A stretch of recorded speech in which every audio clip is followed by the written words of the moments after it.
Witamy Państwa bardzo serdecznie. Witamy. Piotr Maszkowski. Igor Murawski. Słuchaj, ja proponuję, ja wiem, celtów mamy jakby, ale celtów nigdy dosyć. To prawda. Ja proponuję taką informację właśnie znowu celtycką, bo to jest znowu kolejny przytup, tak zwany. Sypnęło celtami. Zdecydowanie. I tutaj jakby wkraczają do gry detektoryści, bo co jakiś czas w newsach nie może się obyć bez detektorystów, którzy znajdują fantastyczne sprawy i fantastyczne skarby. Ale historia jest, wiesz, jakby w Holandii. W Holandii są przepisy korzystne pod tym kątem, że wiesz, wciąż trzeba jakby zgłaszać historyczne i ci znalazcy to właśnie zrobili. Szczęście.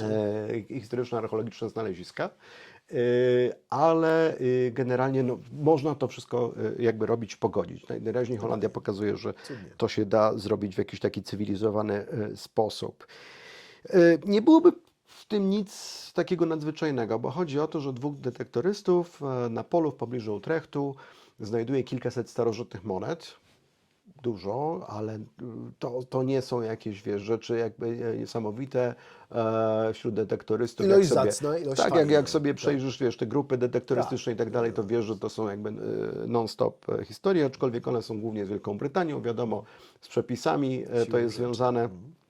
Więc to jest fajna sprawa, ale tutaj jest naprawdę wyjątkowa rzecz, bo 360 monet to są monety rzymskie, czyli też nic nienormalnego. Holandia, okupacja rzymska i częste zresztą, wiesz, z Germanami tam boje i tak dalej.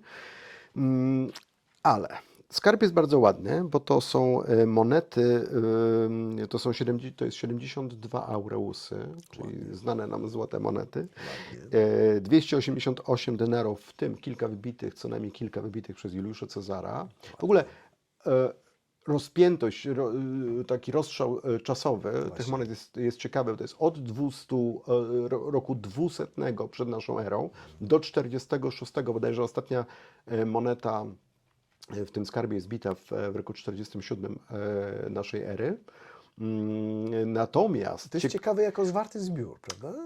Tak, ale to zaraz zrozumiesz dlaczego. Bo 44, oprócz tych rzymskich, 44 monety złote, statery celtyckie i to są statery brytyjskie. Wyobraź sobie. Bardzo. Tak, to jest ciekawostka bardzo. Bo z czym tutaj według badaczy mamy do czynienia? W ogóle też taka ciekawa sprawa, bo to było bardzo płytko zakopane, do tego wrócę. Według badaczy, według archeologów mamy do czynienia ze skarbem ukrytym przez rzymskiego legionistę, który wracał z podboju Brytanii w roku 43. A świadczyć o tym mają właśnie te monety wybite w roku 46 czy 47 na początku, jako te ostatnie w zbiorze. I to najprawdopodobniej oni twierdzą, były to dzielone łupy przez generalicję, prawda, żołnierzom. I to potężne, bo ta kwota, łącznie ilość tego złota, to ma się równać 5 latom służby legionisty. To jest naprawdę konkretny skarb. Dodatkowo lokalizacja ma na to wskazywać, ponieważ właśnie stamtąd podejrzewa się, że wyruszyła flota rzymska na podbój Brytanii i tamże miała wrócić. Więc tutaj prawdopodobnie, wiesz, legionista z jakiegoś powodu zdecydował się zakopać w pobliżu tej bazy prawdopodobnie ten swój skarb. Bardzo taka duża ciekawostka, dlatego że pierwszy raz mamy tak dużą ilość w ogóle monet brytyjskich, celtyckich. Były jakieś już pojedyncze znaleziska. Tutaj ona jest w zbiorze rzymskim, z rzymskimi monetami. No i ewidentny taki ślad właśnie po tej inwazji na Brytanię, więc zamykam się z celtami, ale tak, sprawa, ale bardzo ciekawa. Tak a propos znalezisk, tutaj mówimy o zupełnie przypadkowym znalezisku, które miało miejsce w Grecji. Nie jedno, nie pierwsze i nie ostatnie. Ale nie detektorystyczne. Nie detektorystyczne, tym właśnie, razem, pamiętam, że tam chyba nie za bardzo. Nie.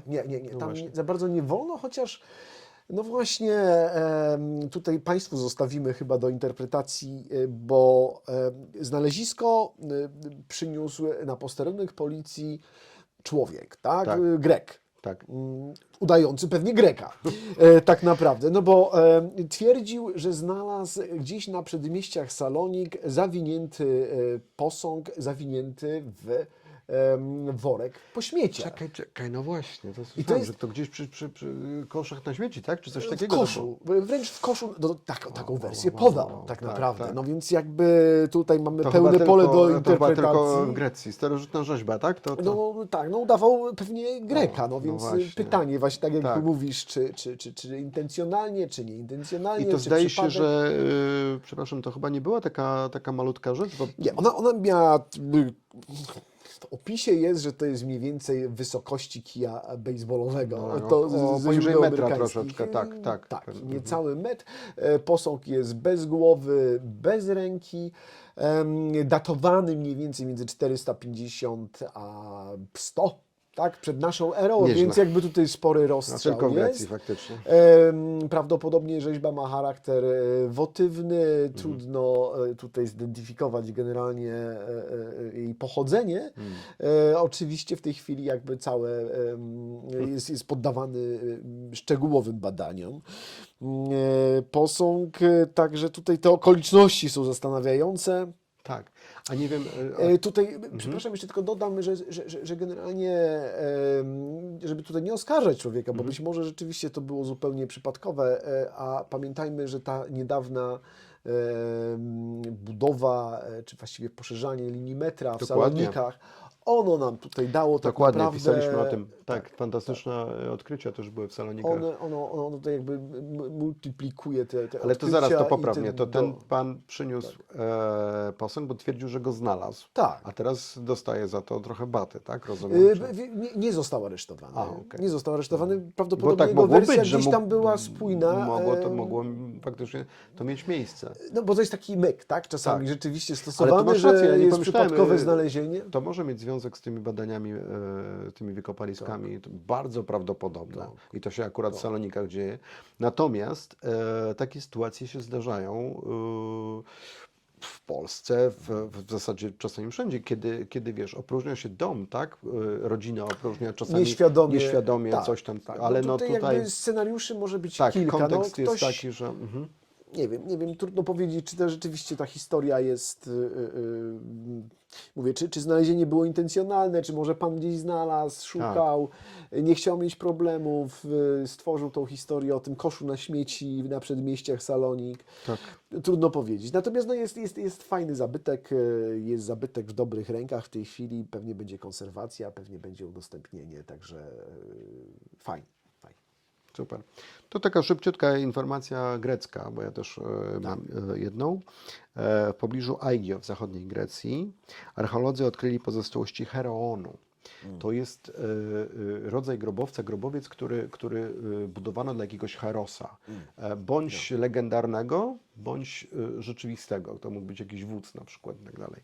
Nie wiedzą, ale to jest bardzo, bardzo ciekawa sprawa, bo do odkrycia doszło na terenie starożytnego miasta Rypes.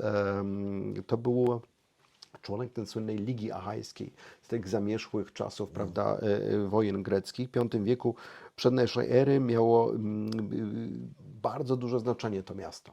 I ono później zostało zrównane z ziemią przez też dobrze nam znanego Oktawiana, prawda, Oktawiana Augusta. Oni tam, Rzymianie generalnie z Grecją, jak wiesz, robili co chcieli, w tą i z powrotem. On wtedy walczył z Markiem Antoniuszem podczas tej wojny, więc jedno miasto popierało Oktawiana, drugie Marka Antoniusza i tak dalej, i tak dalej. W każdym bądź razie ten grobowiec, ten Heroon ma pochodzić z około roku 300 przed naszą erą, więc znacznie wcześniej przed tymi wydarzeniami. No i jest naprawdę bardzo, bardzo imponujący. Ja wstawię później kilka zdjęć. Między innymi lwy są przed fasadą znaleziono marmurowe i bogate wyposażenie w ogóle tego grobowca, więc to jest wyjątkowo ciekawa sprawa, bo zwykle to są tylko fragmenty, które zwykle się odkrywa. Natomiast tutaj mamy całość jakby nienaruszoną. Super. I do tego stopnia tej wagi jest to odkrycie, że rząd Grecji 5-letni program badań jakby tutaj sobie założył na to, więc no, powodzenia i będziemy się przyglądać. Ciekawe. No to są takie rzeczy, których nie możemy dotknąć, tak? Możemy sobie o nich poczytać, możemy zobaczyć fantastyczne pewnie zdjęcia, możemy pewnie jakieś filmy obejrzeć. Tak. Natomiast nie możemy większości tych rzeczy mieć. Tak. Ale generalnie to może nie jest zbyt spektakularny przedmiot wystawiany na aukcji, natomiast mam wrażenie, że przy odrobinie większych pieniędzy można sobie na coś takiego pozwolić. A mianowicie zostaje wystawiony na aukcji hełm w stylu korynckim greckiego hoplity. No. Oryginalny, pochodzący 450 powiedzmy Okej. rok Tak, przed tak, naszą erą, więc absolutnie forma klasyczna. Ja pamiętam już jako dziecko sobie robiłem takie papierowe, były No normalnie bo kapelusiki, one robią wrażenie. ale wycinałem właśnie specjalnie na te owale One robią takie wrażenie. elipsy, Absolutnie. jak to hoplity. Tak. Dlaczego mówię, że mniej więcej dostępne? No cóż, no cena jest dobry Mercedes. 110 tysięcy dolarów, $500 000 mniej więcej złotych polskich. No wiesz.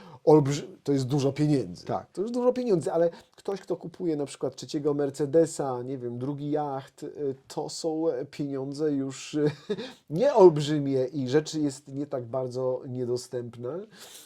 Ktoś relatywnie majętny mógłby w coś takiego sobie zainwestować. Ja gdybym miał, osobiście bym bardzo chętnie coś takiego sobie No zakupił. to ja nie Gdybym miał będę dużo. oryginalny i powiem, że wiesz, ja bym się zadowolił kopią, Aha.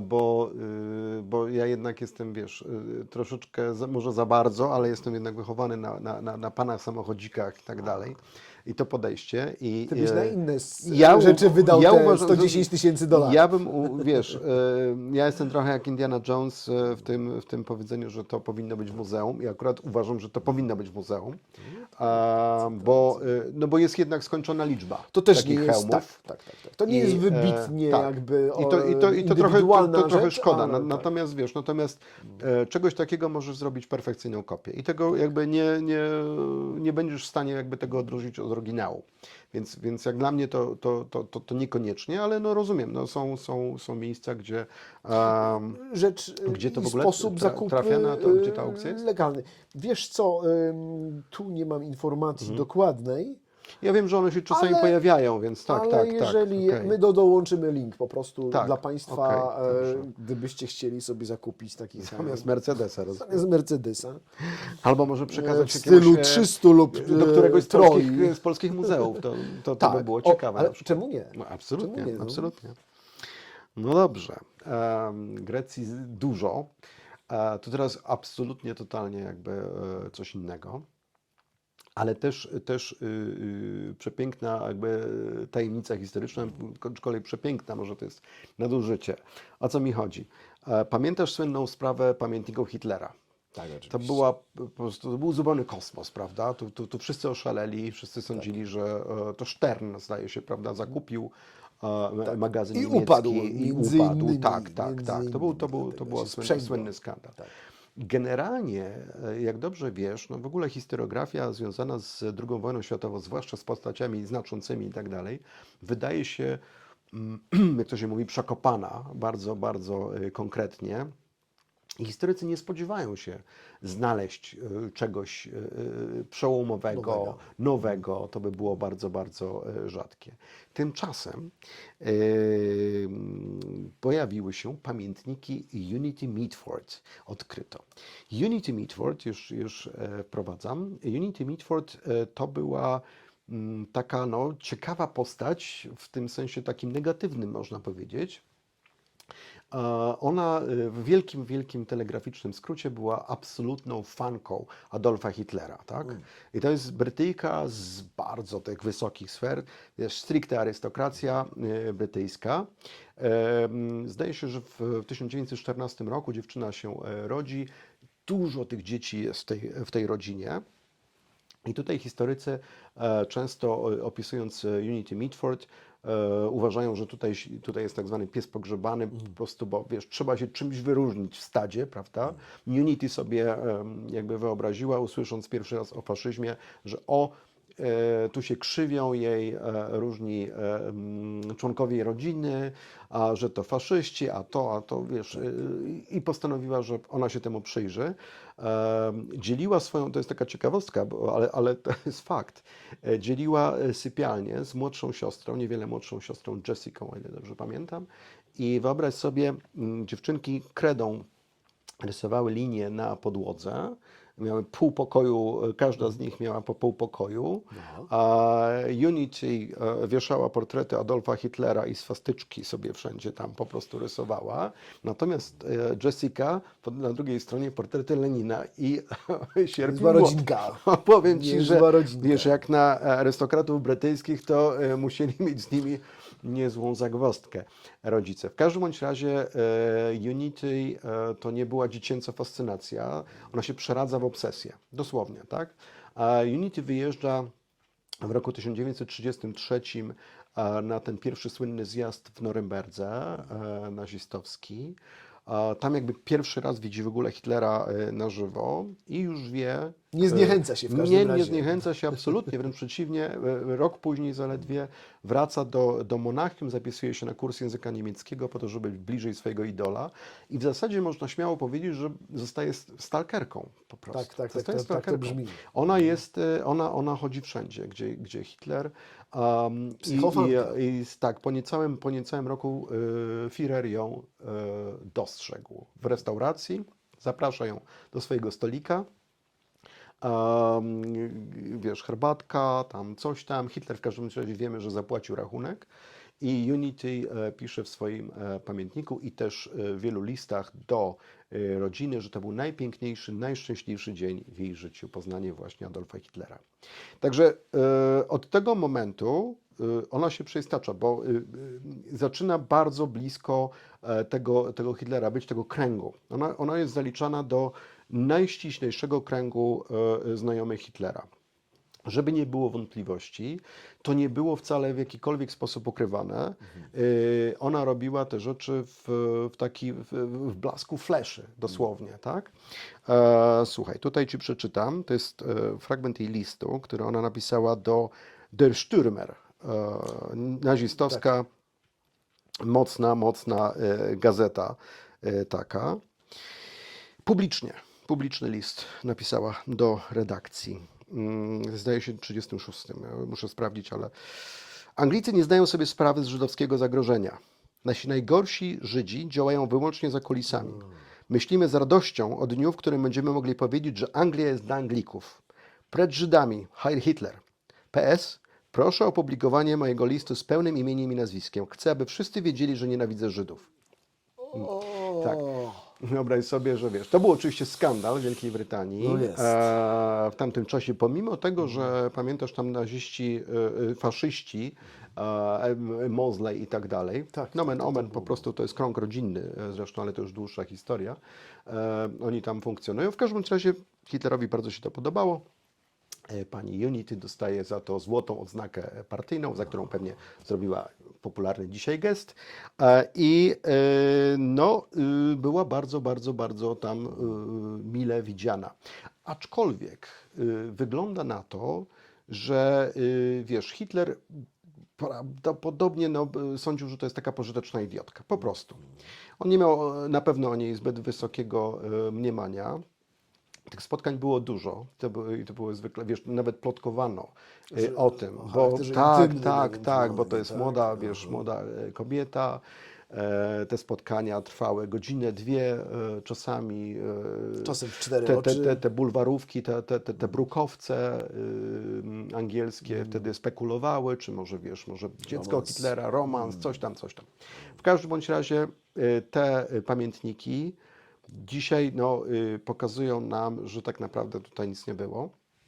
I jest to trochę taki, takie spadnięcie z wysokiego konia trochę, bo tak oczekiwano, to Daily Mail w ogóle, wiesz, to kluczowy brukowiec, prawda, No tak. brytyjski, taka bulwarówka typowa, Oni dokonali tego odkrycia, co jest bardzo fajne, że to jest, bo to są pamiętniki z lat 35-39, więc to jest bardzo, bardzo ważny ten moment. Ale niestety, ani to nie są pamiętniki Paska, ani nie jest to Pips, ani nie są to żadne, Nie są to pikantne nie są to, jakieś szczegóły. jeżeli chodzi o Aha. taką, naprawdę pamiętnikarską tradycję, to jest nic specjalnego, bo niestety nie ma mowy o tym, żeby tam było jakieś próba wgryzienia się nie wiem, w motywację Hitlera, czy w jakieś tego typu rzeczy, które mogłyby nam bez coś przełomów tam nam dać. generalnie. Nie, ona generalnie pisze, że wiesz, Hitler przemawiał o Żydach cudownie i tak dalej. Tego typu rzeczy. Dzisiaj wyglądał wspaniale. Także widać, że to są dalej w takim płytko. utrzymanie, takie płytkie rzeczy. Tak tylko kończąc, Unity, żebyśmy wiedzieli jak historia, bo to Tak, jest właśnie. też ciekawa, fajna Co tam historia. dalej z nią? Unity, wyobraź sobie, ona była cały czas przejęta, ona cały czas próbowała też, namawiała Hitlera do tego porozumienia z Wielką Brytanią i sądziła, że ona będzie tym kluczem w ogóle do tego porozumienia. I była bardzo mocno zestresowana 3 września, kiedy Hitler, Wypowiedział. kiedy Wielka Brytania, przepraszam, Francja wypowiada wypowiedziała wojnę właśnie w odpowiedzi na atak na Polskę, no to Unity poszła do parku w Monachium i rewolwerem, który Hitler jej dał w prezencie z perłową kolbą, postrzeliła się. Wcześniej w tym pamiętniku Nomen Omen pisała, że trenuje właśnie tym rewolwerem po prostu jak się zabija Żydów. To też jest taka ciekawostka, bo to też jest w tym pamiętniku. W każdym razie postrzeliła się, ale przeżyła. Natomiast została tak naprawdę ludzkim warzywem, jak to się nieładnie mówi, ale taka była prawda w jej przypadku. Bardzo, bardzo chora. W końcu została przetransportowana do Anglii i w roku 1948 zmarła. Taka jest historia Unity Mitford. No ale wiesz, to jest o tyle ważne, bo te pamiętniki przełomu nie przyniosły, ale zobacz, że ile lat jesteśmy po II wojnie światowej. I tu nagle coś takiego wychodzi. Pomyśl sobie, gdyby to na przykład było, bo wiemy, że na przykład Ewa Braun też pisała pamiętniki, prawda? Czy wiesz, nomen omen, jeszcze taka ciekawostka, sorry, jej wujkiem, nie zgadłbyś, kto był Unity Mitford, Winston Churchill. Nie. Naprawdę. No, także. Dobra. No tak, ta druga wojna światowa wciąż budzi emocje i kontrowersje, ale ja bym poszedł tym razem jeszcze dalej. Myśmy Okej. mieli pewne wątpliwości, czy o tym mówić, czy nie, natomiast dla mnie ta informacja jest absolutnie fantastyczna, bowiem zupełnie idziemy tutaj już w XXI wiek praktycznie, bowiem firma Nokia. Wszyscy zapewne mieliśmy telefony tej firmy, lata 90., Winny, 2000. tak. I to nie jeden model, do dzisiaj dla wielu kultowa, chociaż praktycznie nieobecna już chyba. Ja gdzieś chyba mam nawet kilka tutaj, wiesz, w pudełkach jakichś starym. Przyznaję Ale no się. dzisiaj zupełnie inne marki jakby funkcjonują i królują na rynku telefonów komórkowych. Natomiast w roku 2014, jak wiemy, Microsoft przejął dział telefonii Nokii i to jest właściwie koniec jakby marki i jej wielkiej historii. Microsoft sprząta biura, wyrzuca niepotrzebne rzeczy, a tych akt, tych plików, no, są tysiące, jak wiemy, tak? No bo to jest jednak dobre Jasne. 25 lat praktycznie tak. produkcji telefonów, od tych klockowato-cegłowatych po te najsmuklejsze, kultowe pomiędzy.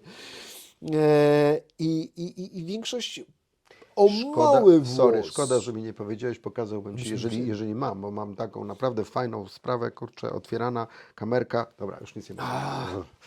Każdy z nas miał pewnie ulubioną, niektóre były w sferze marzeń, niektóre rzeczywiście te marzenia były realizowane Jasne. kupę lat temu. Natomiast w tymże 2014 roku, podczas tego sprzątania, większość jakimś cudem rzeczy praktycznie miała zostać wyrzucona. pliki zawierające projekty, rysunki techniczne, opisy, koncepcje zarówno tych telefonów, które nie zostały wprowadzone, zostały tylko prototypami, jak i tych najbardziej kultowych modeli, wizje, etapy poszczególnych opracowań i tak dalej. To wszystko miało znaleźć się w koszu. I gdyby nie pewna badaczka z Finlandii, która dziwnym trafem przejęła około 20 000 plików. Okej. Sporo czasu zajęło uporządkowanie ich i udostępnienie. Od 15 stycznia jest strona, my oczywiście tutaj podamy, Super. w którym właśnie te wszystkie fantastyczne, naprawdę i unikatowe materiały, no już dzisiaj możemy powiedzieć archiwalne, No tak. zostały udostępnione. Nokia Design Archive, przepraszam. Tak. To są rzeczy unikalne i każdy może sobie dotknąć zarówno na fali sentymentu, jak i zainteresowania jakąś technologiami, które nigdy nie wyszły z fazy prototypu. Także ja widziałem fragment, robi wrażenie naprawdę, a nie jestem wielkim fanem Nokia akurat. Także mimo wszystko gorąco polecam. Znaczy super, w ogóle... A to jest też o tym mówimy, bo to rzeczywiście jest bardzo współczesna historia nam, ale to pokazuje, jak możemy ratować zabytki sprzed tysięcy lat. Możemy ratować archiwalia zupełnie dwudziestowieczne, tak? Zdecydowanie. A tutaj przez zupełny przypadek niesamowita spuścizna kultowej marki mogła zupełnie ulec zniszczeniu na wieki. Która tak? może wspomóc kiedyś archeologów, którzy za 100 lat będą przekopywać teren fabryki Nokii na przykład. Prawda? Albo nurkować w licznych akwenach. Tak. Dziękuję Ci, Piotrze, bardzo. Dziękuję, Igor. Do Dziękuję zobaczenia. Państwu. Do zobaczenia.